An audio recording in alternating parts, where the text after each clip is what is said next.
네, 데일리 라이브 2부 계속해서 이어가겠습니다. 오늘은 애널리스트 리포트로 이 순서 꾸려볼까 해요. 최근같이 이슈가 빈발할 때는 특히 관심 갖고 볼 만한 보고서죠. 테마틱 레이더 보고서 통해서 이슈에 대한 해석과 그를 통한 투자 아이디어에 대한 이야기 하고 계신 분이에요. 김성근 선임연구위원 모시고 오늘 이 시간 함께 하겠습니다. 안녕하세요. 네, 안녕하세요. 네, 안녕하세요. 자, 지금 시장에서 가장 큰 이슈 그리고 테마라고 한다면 역시 미중 간의 무역 전쟁, 관세 전쟁, 분쟁이라고 할 수 있을 것 같아요. 그 키워드를 놓고 오늘 투자 아이디어에 대한 이야기를 좀 나눠볼까 합니다. 일단 오늘 준비한 세부 주제들 먼저 확인해 보도록 하죠.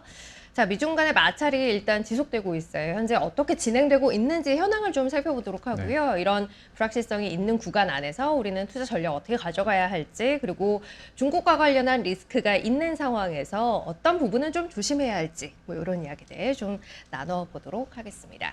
자, 일단은 지난 4월 9일이었죠. 미국의 트럼프 대통령이 주요 교역국에 대한 상호 관세를 일단은 90일 유예하겠다라고 이야기를 했어요. 다만 여기서 중국은 제외했죠. 하면서 이제 미중 간의 대결 구도가 보다 명확해졌고 역시 중요한 건 중국이었구나라는 생각을 또 하게 되는 계기가 되기도 했습니다. 미국과 중국 간의 이 갈등이 아직은 봉합되지 않고 있는 상황인데 현재 어떻게 돌아가고 있는지 일단 상황을 좀 짚어볼까요? 네.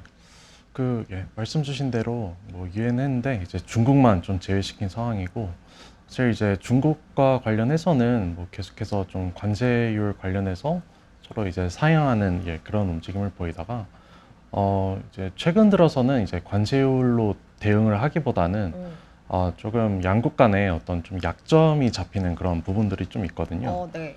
그래서 일단 중국 관점에서는 이제 중국이 아무래도 어떤 히토류의 좀 밸류 체인 이런 거를 좀 장악을 하고 있다 보니까 이제 히토류 수출 통제 이제 이런 거로 좀 대응에 나서고 있습니다.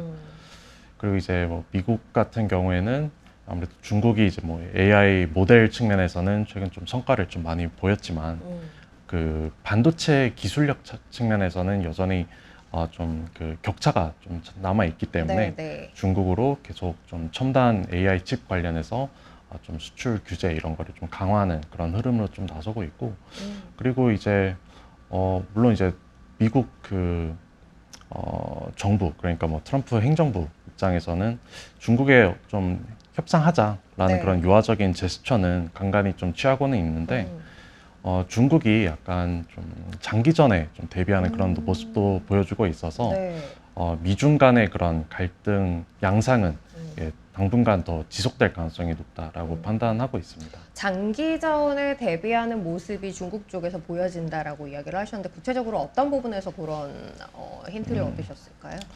네, 일단 미국의 그런 관세 정책, 대중 관세 정책 이런 게 시행되게 되면은 아무래도 경제적 그 타격 이런 게 좀 불가피한데 일단 거기에 대해서 각종 통화 정책이라든지 재정 측면이라든지 좀 부양책들을 좀 준비를 하고 있는 그런 모습들이 보여지고 있고, 그리고 두 번째로는 이제 이 틈을 이용해서 이제 동남아 국가들과의 어떤 공급망 강화 모습에 좀 나서고 있는 그런 흐름입니다. 그래서 지난주 중국의 좀 이동 경로 이런 거를 좀 살펴보게 되면은 일단 베트남 가서 어떤 정상회담 이런 거를 해서 좀 협력 MOU라든지 이런 각종 협력 분야 이런 거에 대한 계약들을 좀 많이 체결을 한 상태이고, 그리고 동남아 베트남에 이어서 캄보디아라든지 말레이시아 이런 쪽에 좀 순방에 나서면서 이제 미국의 어떤 그 대중 관세 정책에 대해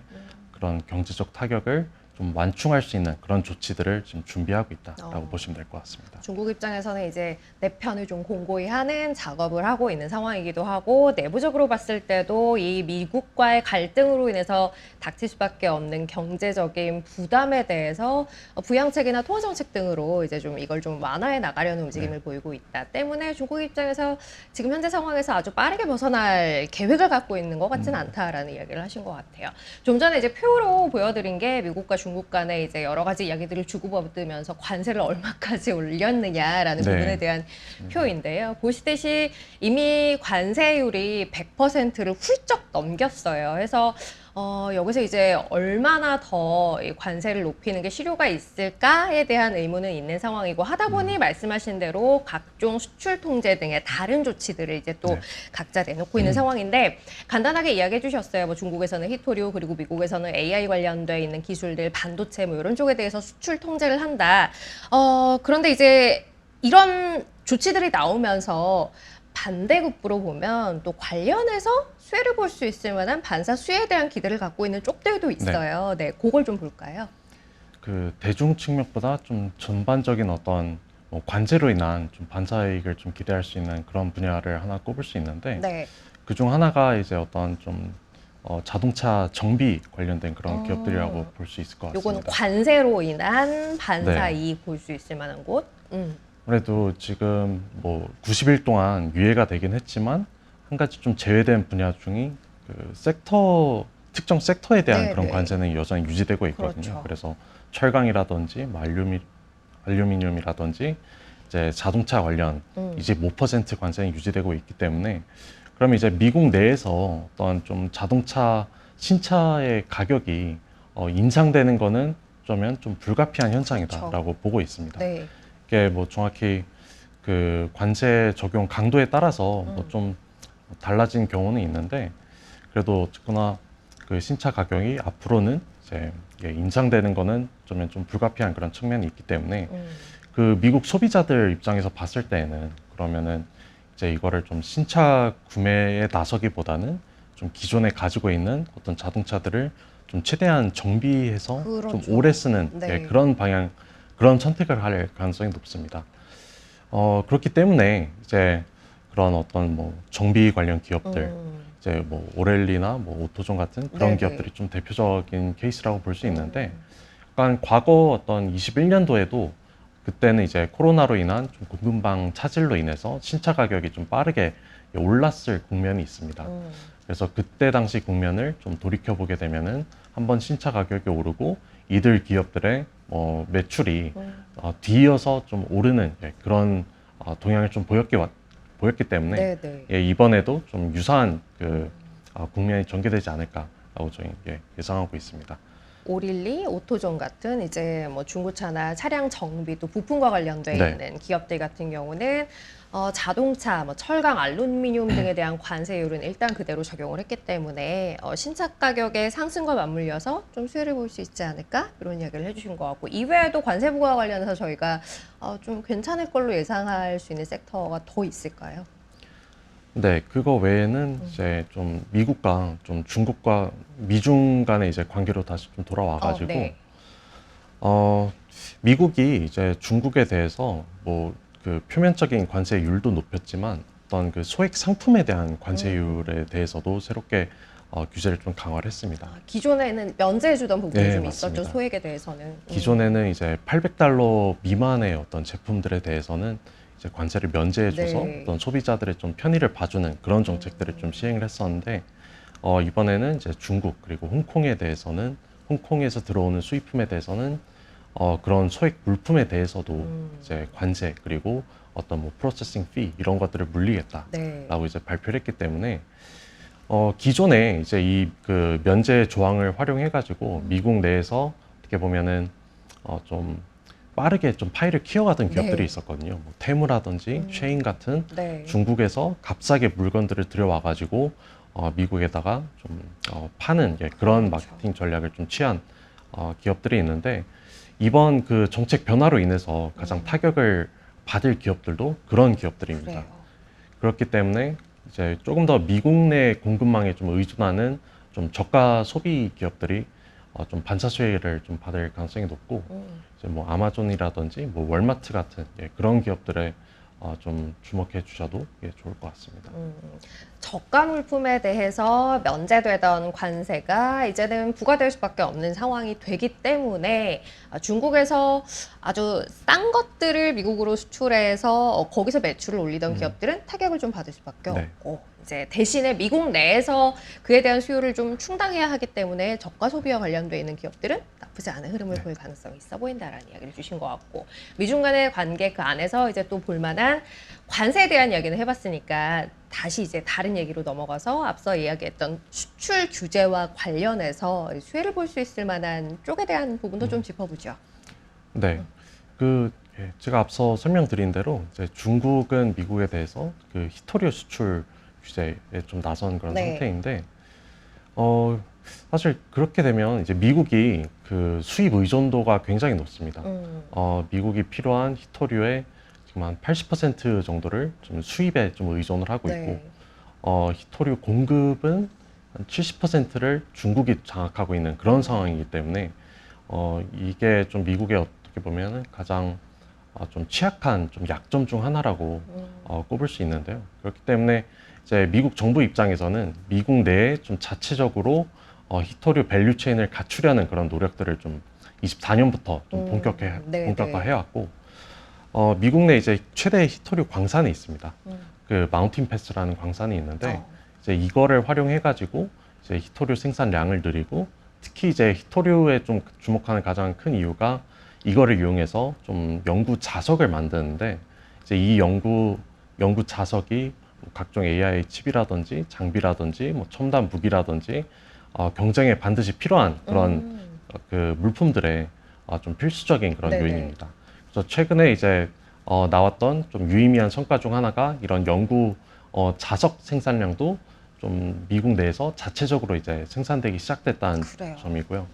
그렇기 때문에 이번 그 중국의 그 히토류 수출 규제 관련해서는 좀 미국 내 어떤 히토류 밸류 체인 쪽이 좀 수혜를 볼 수 있을 것 같습니다. 미중 간의 갈등이기 때문에 중국만 막는 게 아니에요. 중국만 이제 히토류 수출을 제한하는 게 아니고 미국에서도 중국으로 가는 걸 막는 부분들이 있죠. 네. 그 부분 관련해서도 볼만한 게 있는지 좀 확인해 볼까요? 네, 미국은 이제 이 중국의 조치에 대해서 이제 AI 칩 수출 강화, 네. 수출 규제 강화에 좀 나선 그런 상태이고, 그 AI 수출 강화는 어떻게 보면은 이제 22년부터 좀 시행된 그런 정책인데, 네. 이제 이게 뭐 그때 당시에는 뭐 엔비디아의 뭐 H800이라는 칩이 있었는데 이제 이거를 좀 막았고, 지금은 이제 H20이라는 칩이 있는데 이거를 더 이상 뭐 중국에 수출을 좀 제한하는 네. 그런 정책을 좀 시행을 했습니다. 그렇기 때문에 이제 중국 정부 입장에서는 이제 좀 자체적으로 이런 AI 칩 개발에 좀 나서야 되는 그런 상황이고, 그렇기 때문에 이제 중국 내 어떤 반도체 밸류 체인, 반도체 공급망 이런 쪽으로 정책적인 지원이 좀 집중될 가능성이 높기 때문에 이 분야에 좀 집중해 보자라고 좀 말씀드리고 있습니다. 그리고 실제로 이제 과거에도 이런 정책 펀드들이 많이 조성이 됐는데 이게 점진적으로 규모가 커져 왔었거든요. 네.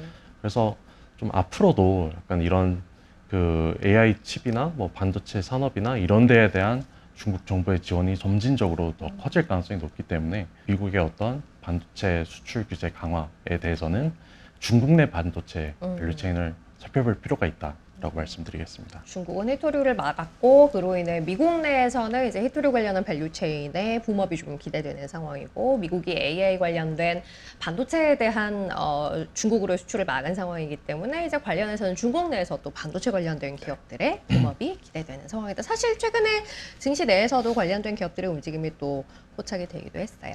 자, 그러면 이제 전략에 대해서 이야기를 조금 더 나눠보도록 할 텐데, 뭐 어찌됐든 뭐 각각 어떻게 풀어가고 반사수혜가 어느 쪽으로 예상되고 하든 간에 미국과 중국 간의 갈등 그 사이에서 결국 미국으로만 보면 그 안에 포함되어 있는 중국의 노출도가 높은 기업들, 그러니까 중국에서 발생하는 매출이 많은 기업들은 피해를 볼 수밖에 없는 구조가 될 것 같아요.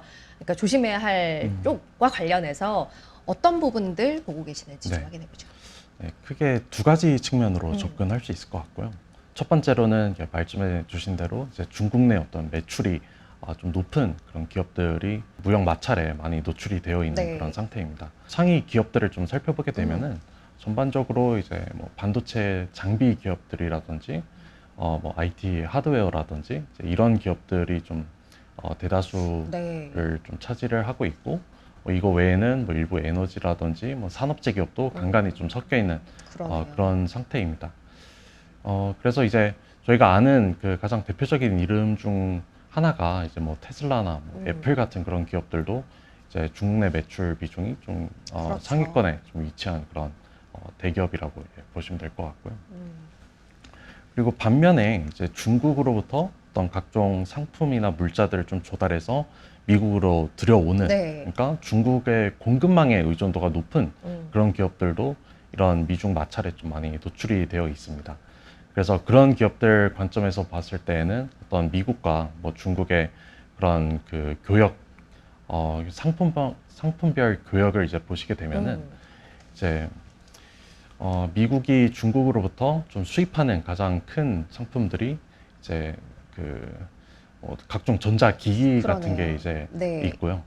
그리고 이거 외에는 좀 뭐 자유소비재 측면의 상품들이 좀 많이 있기 때문에 그런 공급망에 좀 의존하고 있는 어떤 뭐 애플 같은 경우도 이제 중국에서 어셈블을 해가지고 이제 미국으로 좀 들여오는 그런 구조를 가지고 있고, 뭐 타겟 같은 기업들도 이제 중국에서 뭐 의류라든지 뭐 장난감이라든지 뭐 이런 것들을 좀 싸게 만들어서 미국으로 들여오는 그런 비즈니스 모델을 갖고 있기 때문에 이제 그런 부분들은 또 마찬가지로 좀 중국 마찰에 좀 많이 노출되어 있는 네, 분야라고 볼 수 있을 것 같습니다. 사실 이제 그런 생산 라인을 결국은 자국 내로 들여오고자 하는 게 트럼프 행정부가 궁극적으로 이야기하고 있는 목표이기는 합니다만, 이것도 시간이 걸리는 문제이기 때문에 그 과정에서 관련된 기업들의 일부 피해에 대한 부분은 또 생각을 하고 보셔야 할 것 같다라는 생각이네요.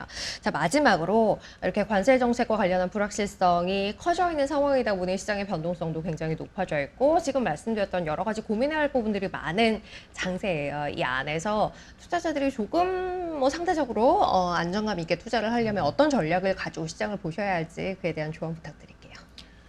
네, 아무래도 이제 미국과 중국 간의 어떤 무역 마찰, 이거는 좀 당분간 지속될 가능성이 높기 때문에 네. 어떤 뭐 시장이 뭐 빠른 반등은 좀 기대하기는 현재로서는 좀 어려울 것 같긴 합니다. 다만 이제 연초 이후로 굉장히 좀 시장이 수익률이 좋지 않았기 때문에 그런 측면에서 봤을 때 지금 밸류에이션 부담감은 좀 많이 내려온 그런 상태이고요. 네. 그래서 현재 수준에서 뭐 추가적인 하락폭은 좀 제한적이다라고 말씀드릴 수는 있을 것 같습니다. 그래서 이런 환경 속에서 저희가 이제 앞서 말씀드린 어떤 좀 반사 이익이 기대되는 분야라든지 네. 혹은 이제 중국에 대한 노출도가 좀 큰 그런 분야라든지 이제 이런 부분들은 좀 이제 노출도나 뭐 반사 이익의 여부에 따라서 좀 선별적으로 좀 접근할 필요는 있을 것 같고, 네. 제가 앞서 말씀드린 그런 내용들 외에도 한 가지 더 말씀드리고 싶은 분야가 네. 이제 좀 방산 관련된 그런 분야이고요. 네. 이제 방산 같은 경우는 아무리 이제 관세율이 높다고 하더라도 뭐 이거는 국가 안보와 좀 직접적으로 연결이 되는 그런 그렇죠. 분야이다 보니까 방산에 대한 투자는 이런 환경에도 불구하고 계속 성장할 것이다 라고 이제 보시면 될 것 같습니다. 그래서 그런 측면에서 어떤 뭐 방산에 이제 유입되는 그런 정책적인 지원이라든지 이제 계속 이어지는 지정학적 불확실성, 이런 거를 좀 기반으로 해가지고 방산에 대해서는 뭐 계속해서 저희는 좀 긍정적인 관점 유지하고 있습니다. 저희 김성근 사임연구위원과 얼마 전에도 관련한 이야기 또 나눴던 것 같아요. 방산 관련해서 유럽에서의 이제 방위비가 계속해서 증가하는 구간에 네. 있기 때문에 긍정적이다라는 이야기를 드렸는데, 이후에 또 최근에 보면 미국에서 방위비가 좀 줄어들지 않을까라는 걱정도 일단은 조금 무마된 측면이 네. 있어서 이것도 한 가지 긍정적인 요인으로 볼 수 있을 것 같아요. 방산 관련된 종목들은 워낙 또 일단 흐름이 나쁘지 않은 상황이기도 하고, 여러 가지 불확실성을 좀 피해 있을 수 있는 섹터이기도 한 만큼 관심 갖고 보자라는 의견까지 함께 전해드렸습니다. 오늘 애널리스트 리포트는 여기서 마무리하도록 할게요. 김성근 선임연구위원 함께 했습니다. 고맙습니다. 네, 감사합니다. 네. 자, 오늘 데일리 라이브는 여기서 마무리하겠습니다. 좋은 하루 보내세요. 저희는 다음 시간에 다시 뵙겠습니다. 고맙습니다.